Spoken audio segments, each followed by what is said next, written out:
Human bodies and brains are hardwired to seek safety, to find safety. And some brains are hardwired either naturally from birth or through the environment that they're raised in to recognize patterns that are not safe. And the dichotomy of that is when society in and of itself is unsafe, yet society is the place to seek safety in, you find yourself deciding between societal safety and shutting off everything that is innate within you, or overturning the system that is not safe for anyone. Hi, welcome back to the podcast. I'm your host, Naomi, and this is Mosaic in Progress.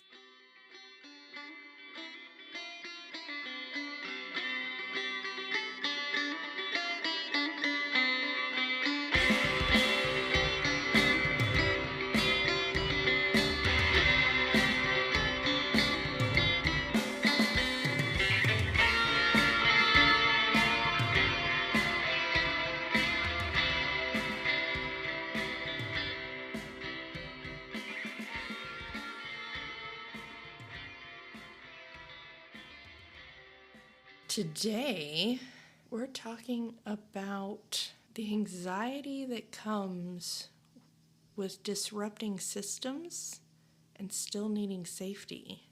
I'm an Aquarius. I am autistic. I was diagnosed with generalized anxiety disorder when I was 9 years old. I was diagnosed with ADHD when I was 31. And there is a lot within all of those things that is at odds with society, because we live in a society that is unsafe for the majority of the people in it. We live in a society that is built to keep the powerful in power and the rich, and to hoard away the money and the power from the common people, the working people, the majority of the people who are in society, and that is inherently unsafe. And everything that is in me, everything that is innate within my brain and my body, rebels against that system. However, in order to have safety, I have to comply with that system to a degree. And so there comes this dichotomy of, do I fight the system and not be safe? Or do I try to mask and pretend to not be myself and try to fit in the system and know that I'm not safe? Safety is an inherent need for humans. It's an inherent need for all living things.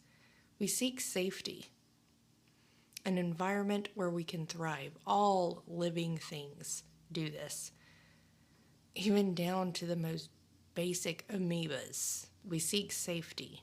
And the society that we're living in, specifically in the United States of America, is not a safe one for anyone, humans or anything. The only people who are currently safe right now are those who are already holding the wealth and power. And quite frankly, they're not even safe right now, because people are starting to wake up and they're starting to realize how much damage those people are doing to our environment, to the people who are supporting them, to the people who put them in power, to the people who earned them their wealth. And so for some of us, life is a dichotomy of conflict. And for me, and people who are like me, it has been that way for my whole life. And it is incredibly frustrating, enraging, maddening to see so many people now, only now, just waking up to realize it's been that way all along, And then to find the audacity to lecture anyone else about how they're not doing enough. When everything in me just wants to scream, where the fuck were you 10 years ago? Where the fuck were you 15 years ago? 'Cause I saw it then. Where were you? What were you doing? But the problem becomes multifaceted because humans are hardwired for connection. And we have outsourced that to social media in the last decade or so, where people don't get out of their houses and they don't interact with people. And it's become very normal to say, oh, I don't want to leave my house. Oh, I don't want to go be around people, which is a very weird thing to say when you're living in society. It is. It's a weird thing to say. And I'm no longer going to pretend that it's not. They're like, oh, I'm just an introvert. No, you just haven't learned how to properly socialize yourself. There are introverts.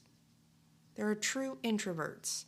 The majority of people I know who call themselves introverts are not truly introverts. They're just so conditioned by our society with social media and the internet and everything that we've placed to prevent connection that they don't know how to actually connect with people. Which is why we're in the state that we're in, where everyone thinks that they're so different from the people around them, when in reality they have so much more in common with them than the people who they're following on social media or the people who they're voting for. I watched an old debate on YouTube. It was with Anna Kasparian from the Young Turks and Ben Shapiro. And I have very little respect for Ben Shapiro, just in general. For most of the things he said. But I watched the debate. It was a little over an hour long. They were at a Chamber of Commerce. And it was a mostly economic debate. And it's one of the best debates that I've ever seen. And it highlighted to me the fact that we have more in common with the people who we think are our enemies than the people who we're voting for and supporting with our dollars, thinking that they are the ones who are going to fix things. Highly recommend look that up on YouTube or wherever. And I think one of the things that it really highlighted is that those who are on the left and those who are on the right want the same basic things. There's a lot of disagreement about how we get there, and there's a lot of disagreement about social things, but we want the same basic things. And I'm not talking about extremists, because I can already hear the people who are like, no, we're not talking about extremists. One of the things that has been really interesting to me is watching the left adopt Jesus as their political mascot, just like the right did. And one of the things that I've loved to see from left-wing Christians is talking about deconstruction from Christian nationalism and abbreviating Christian nationalist as NAT, N-A-T, period, dash C, to be, nationalist, Christian nationalists. But they're Nazis. And I think it's very fitting, because if you actually have studied politics, then you actually know what fascism is and how rooted it is in nationalism, and usually with a religious overtone. Christian nationalism is fascism. Has been for a long time. But to see the people who deconstructed from Christian nationalism turning Jesus into their own political mascot is just nauseating and heartbreaking all at once. Because Jesus wasn't political. Not in the sense that they want to make him political. They're like, Jesus would have supported SNAP benefits. Would he? I don't think Jesus would have given a fuck about SNAP benefits. And I do mean that with all of the respect given. I mean no disrespect at all. Jesus didn't talk about what the government needed to do, ever, at any point in his ministry. Ever. He talked about personal responsibility, and he talked about religious responsibility. He called out individual people for not doing what they should be doing, and he called out the religious elite for not doing what they should be doing. Jesus wouldn't be out protesting ICE. He wouldn't. It doesn't fit with anything that he talked about. You know what he would be doing? He'd be out at Joel Osteen's church turning over tables, breaking sound systems, taking a whip, and beating the shit out of Joel Osteen. He'd be at Hillsong Church. He'd be at Westboro Baptist Church. He'd be at every mega church that there is, claiming to be following him while not helping the poor.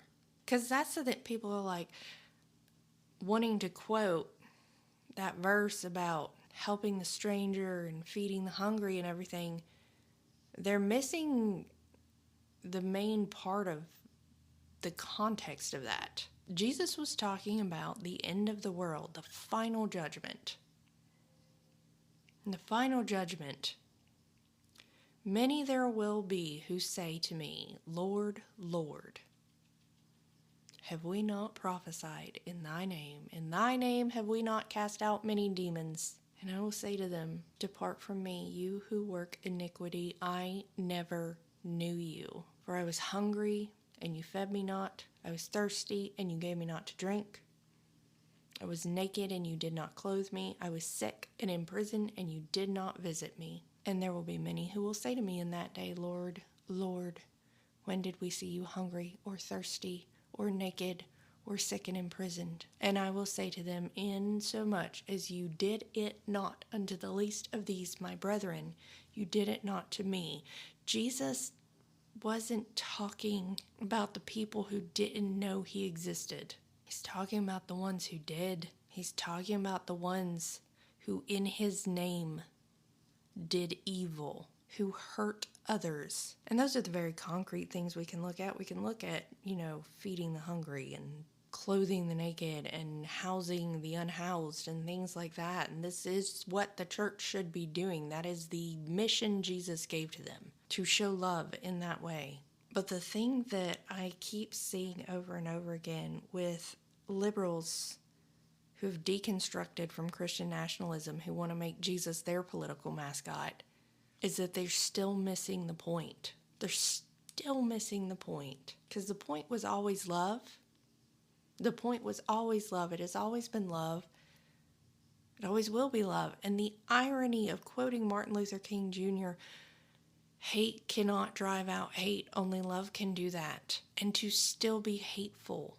Because as awful as what they're doing is, and I'm saying this from the perspective of a Christ follower. If you're not one, that's fine. You don't have to subscribe to this ideology. But if you believe in the teachings of Jesus, if you call yourself a Christian or a Christ follower, or believe what Jesus said was true, you can't hate the Christian nationalists or anyone in this current administration. You can't. And have any integrity. You have to love them. Because that's what Jesus taught. Love your enemies. We should take up arms against them. Is that what Jesus would have said? Simon, put away your sword, and Jesus healed his ear. My kingdom is not of this world. If my kingdom were of this world, then would my followers fight. You deconstruct it and you still miss the whole goddamn point. Because Jesus said, why are you worried about politics? And that's why everyone hated him. It's why he was killed. Because his followers thought, thank God, finally, we're going to overthrow this Roman occupation and take our country back. And Jesus said, why are you worried about that? You can still be a good person, whether you're occupied or not. Why are you worried about politics? Why are you worried about who's in charge? Does that change your ability to do the right thing? It doesn't. You're focused on the wrong things. And he said that over and over and over again throughout his ministry. And everyone missed it. And thanks to Constantine curating his own religion from the teachings of Jesus, most of the people who claim to follow him now miss the point too. And I'm not saying this to say that you shouldn't stand up against a tyrannical government. I'm not here to tell you what to do or tell you to not do what feels right in your heart and soul. But I am saying that if you claim to be a follower of Jesus, he's not your political mascot. He's no one's political mascot because Jesus was not involved in politics. Intentionally so. His entire message was that we should not care. We should not be involved in that. That is not our mission. That's not what we should focus on. That was his whole message. Why are you worried about Roman occupation? Why are you worried about who's the president? Why are you worried about anything of that nature? Why are you not feeding the hungry? Why are you not clothing the naked? Why are you not tending to the sick? That's what you should be doing. That was his whole message. And I've been very disheartened recently in seeing some of the content creators on social media and TikTok and things like that, who I've followed for a long time, who I do respect a lot and who have really great things to say and great messages, and they've spoken out against Christian nationalism in very good ways. And very recently, they have started lying about Jesus and saying he was a lawbreaker. And I did some videos on this on my various socials, and they'll be up on my Patreon soon, about this idea that Jesus was a lawbreaker, because it's not supported by Scripture at all. And I'm not going to get into it very deeply here because I have already expounded upon it pretty heavily in the videos that I did. But the assertion was that Jesus, number one, broke religious law, which is just completely at odds with the Bible. The Bible very plainly states that Jesus did not break any religious laws. Jesus defends himself successfully for all of the accusations of breaking religious laws. And even with the tribunal where he was brought before the Sanhedrin just before his crucifixion, it says that they could find no fault in him. And all of the things that people say, oh, he broke the law, he broke, because he did this and this on the Sabbath, or his disciples did this on the Sabbath, or, whatever. There were witnesses to that, and they could not find any accusation that held any water. They brought him to trial, and he was tried all night, and they could not find anything against him. And then finally, the accusation was made of blasphemy. Oh, he broke religious law because he blasphemed. But he didn't, though. Not if you truly believe that Jesus was the Son of God. If you don't believe he was the Son of God, then sure, he blasphemed. But if you do, if you're a Christian, if you say Jesus was the Son of God, he was who he said he was, then no, he did not blaspheme, because the crime of blasphemy that they accused him of was that he said he was the Son of God, that he was there to fulfill the prophecy. And if he was, if that is true, then it's not blasphemy. And then there was the accusation that he broke civil law, which is, when they brought him for the Romans to execute him. Oh, he's trying to usurp the throne. But he didn't, because he wasn't. My kingdom is not of this world. And I think it's really important to note in this that they were willing to release him to the people. If he was truly trying to usurp the Roman throne, there's no way they would not have ever let go a legitimate threat to Caesar's throne. They wouldn't have. It would have been immediate put them to death, because they did not play about that at all. But they were like, do you want this guy or do you want the thief? But people still try to say, oh, he broke the law. Jesus was a lawbreaker too, but Jesus was not a lawbreaker. And that's biblical, that he did not break the law, religious or civil. And to say that, in order to make him into your political mascot, is blasphemy. And to see all these people deconstructed from Christian nationalism and starting to make their own form of Christian nationalism with using Jesus as a political mascot for the left instead of the right reminds me of Matthew 23:15, where Jesus was on a tirade about people and their hypocrisy and not following God. And in Matthew 23:15, he speaks specifically of those, he's speaking specifically to the scribes and the Pharisees.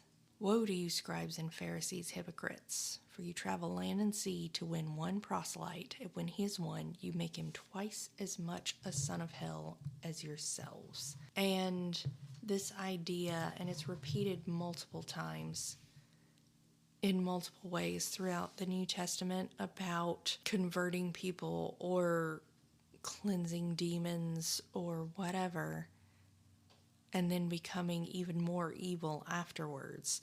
This is what I see when I see all these people who've deconstructed and now turning Jesus into their own political mascot. You missed the point. You missed the point. You missed the motherfucking point. Because the point wasn't political power. The point wasn't get involved in politics. The point wasn't go to protests.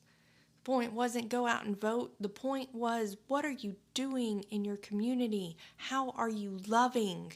And maybe for you, loving does mean going out to a protest to stand in between your neighbors and the fucking goons that are employed by our federal government to go hurt people. But that's you and your specific skill set, your specific calling. We don't need Christian nationalism rebranded to a more liberal ideology. We need people who focus on love. We need people who focus on love.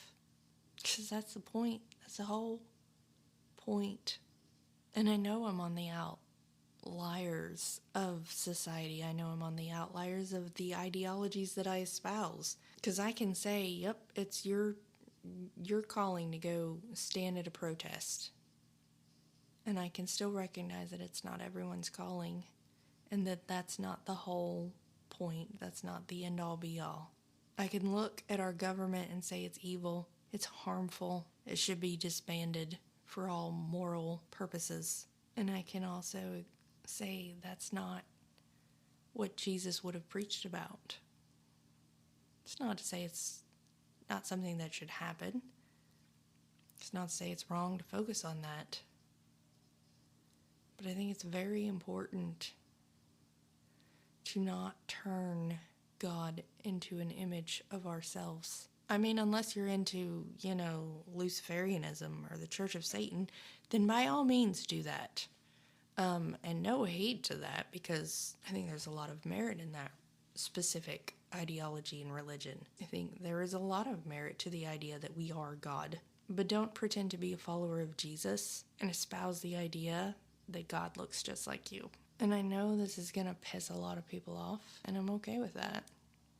I'm learning to be okay with that. I have learned to be okay with pissing people off for the last several years, because like everyone else, I'm hardwired for safety. And safety means fitting in. Safety means being accepted. And I have never fit in, and I have never really been accepted. And so I've never truly felt safe. And I'm learning to be okay with that, because I was put here to disrupt systems, to challenge ideologies, to challenge the status quo, to disrupt the systems that do not provide safety for people like me, for people like you, for anyone really.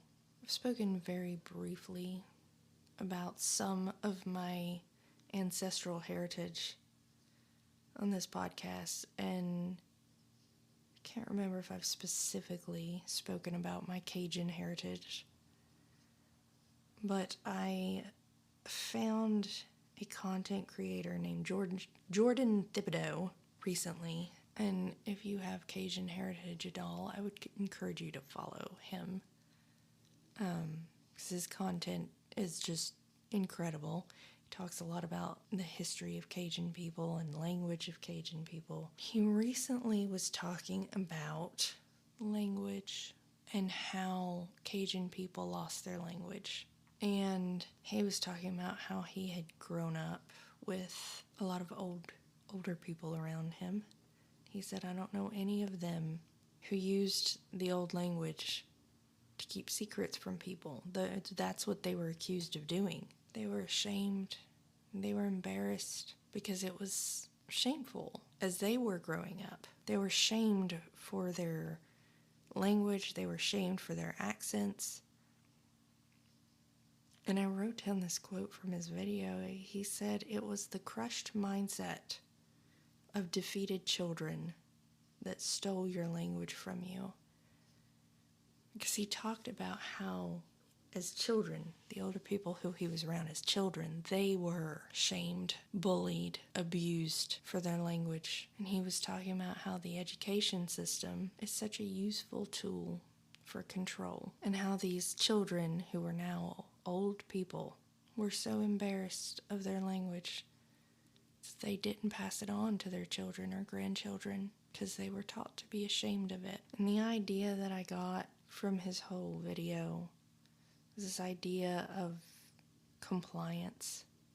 Just comply, just like you do with a bully, just like you do with an abuser. Just go along with whatever it is they want you to do so that it's easier, so that you don't suffer. My entire childhood and adolescence, I remember feeling that urge to just comply. And then there was something in me that said, nah, you can fake it. You can pretend to comply. You'll be free soon enough. I've never told anyone that. I've never spoken about it. My entire life, every time I thought, just comply, just go along, just be quiet, just keep your head down, I thought, okay, I can do that for a little while, because eventually I won't have to. I knew eventually I wouldn't have to, and so I kept my head down until I didn't have to anymore. It's something I got very good at. It's a very good survival skill that a lot of abused children develop. It does not lend itself to safety, concrete feelings of safety. This is the issue. When you're here to disrupt systems, you are never going to feel safe within the system. If that is your calling, if that is your mission, to disrupt the system, you are never going to be safe. Your entire life is going to be unsafe. And when we have bodies and brains that are hardwired to seek safety, as we do as humans, there's a conflict that comes within you, that you're doing the wrong thing. It is evolutionarily driven. There's little sirens going off inside you going, this is a terrible idea. You're definitely not safe anymore. You shouldn't do this. And I think especially as like neurodivergent children who grow up being misunderstood, we have this idea that if we just explain ourselves well enough, that people will understand and we'll be safe. And that's simply not the case, because so many people are just committed to misunderstanding us or don't care to understand anyway. So often we think, if I could just explain myself well enough, or if this person just understood, or if these people who someone else lied to about me could just hear my side of the story, then I'd be okay, and then I'd be safe. And the fact is, you're never going to be safe in a system that is unsafe, especially when you are here to disrupt that system, when you are the one who recognizes the pattern. And so we have to learn to be safe within ourselves and to find the contentment is the word that I want to use, but the just being okay with being unsafe. It's a very difficult thing to do, but it's the call for all the rebels. It's okay to be a villain as long as you're doing it for the right reasons. If you're being a villain and you're just being selfish, that's on you. This episode isn't about you. But if you're being labeled a villain because you're calling out toxic people or abusive systems or societal standards that are problematic, If you're calling out abusive people, and those abusive people, like most abusive people do, have their army of flying monkeys who don't believe that they're abusive, and those flying monkeys have decided that you're the problem. If you're calling out abusive, toxic work environments, and like most environments that have sustained themselves for however long, they're going to crush anyone who stands up against them, calling out political systems, economic systems, whatever. That system has built its supports. And whether those people are truly being supported by the system or are simply too afraid to stand up against it, fact of the matter is that you have to be okay with being the bad guy. You have to be okay with being the villain. Whatever that means for you, get yourself a fucking black crown and cape. I don't care. Whatever you need to do to embrace that and be okay with it, do it. Because you're never going to be safe within a system that you came here to disrupt. So for all my rebels with a cause, all my fellow Aquariuses and autistics and whoever else came here to shake things up, embrace being the bad guy. Embrace being misunderstood. So that's the biggest thing of it, and that's the thing that's so difficult for so many kids who grew up undiagnosed neurodivergent. If I can just explain to people, then they'll understand. Be okay with being misunderstood. You don't have to explain shit to anybody. You just have to do what you were put here to do. I love you all so much. I'm so grateful for every single one of you who are following me and all the people who share my content and interact with my content that I post. It's wild. I'm going on now 4 months of unemployment. 5. I think we're coming up on 5. And it's funny because I'm just now honestly feeling like maybe I could get a job again. Obviously, I've been applying and trying to get one, but I didn't want one. And I've been burnt out since 2021. COVID, ER, and ICU really took that out of me. And my friend was like, I've been reading these articles. It takes 6 months to a year to recover from burnout. And I was like, oh, that makes sense. And I'm just now almost starting to feel like I think I could go back to work. Speaking of, systems that need disrupting in healthcare.